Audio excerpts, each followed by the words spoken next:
એક સરસ મજાની નાનકડી વાર્તા. નોકરી ધંધા પરથી થાક્યા પાક્યા ઘરે પહોંચે ત્યારે શાંતિ મળે એવી મારી અને તમારી ઈચ્છા હોય, બરાબર?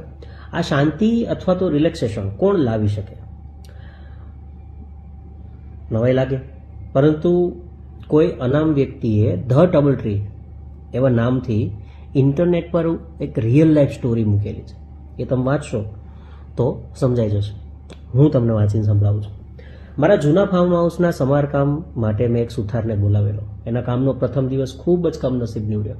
કામ પર આવતા રસ્તામાં ટાયર પંક્ચર થયું, એમાં 1 કલાક વેડફાઈ ગયો. કામ ચાલુ કર્યું ત્યાં તેની ઇલેક્ટ્રિક કરવત બગડી ગઈ. દિવસના અંતે ઘરે જતાં તેની ખખડધડ ટ્રક શરૂ જ ન થઈ. હું તેને મારી કારમાં મૂકવા ગયો, રસ્તામાં તે એક પણ શબ્દ બોલ્યો નહીં. એના ઘરે પહોંચ્યા ત્યારે તેણે મને તેના પરિવારને મળવા આમંત્રણ આપ્યું. ઘરમાં દાખલ થતાં પહેલાં તે એક નાનકડા વૃક્ષ પાસે રોકાયો. પોતાના બંને હાથ વડે વૃક્ષની ડાળીઓને સ્પર્શ્યો.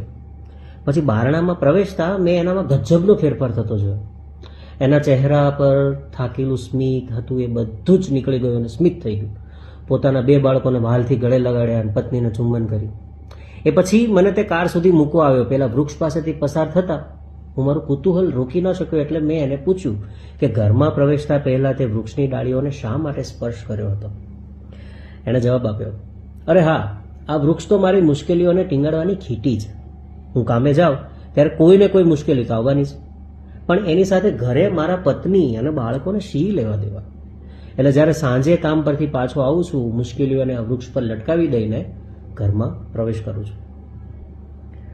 અને તેમાં મજાની વાત તો એ છે કે સવારે કામ પર જતી વેળાએ મુશ્કેલીઓને પાછી લેવા જાઓ તો રાતે લટકાવેલી મુશ્કેલીમાંથી ઘણી ખરી ત્યાં હોતી જ નથી.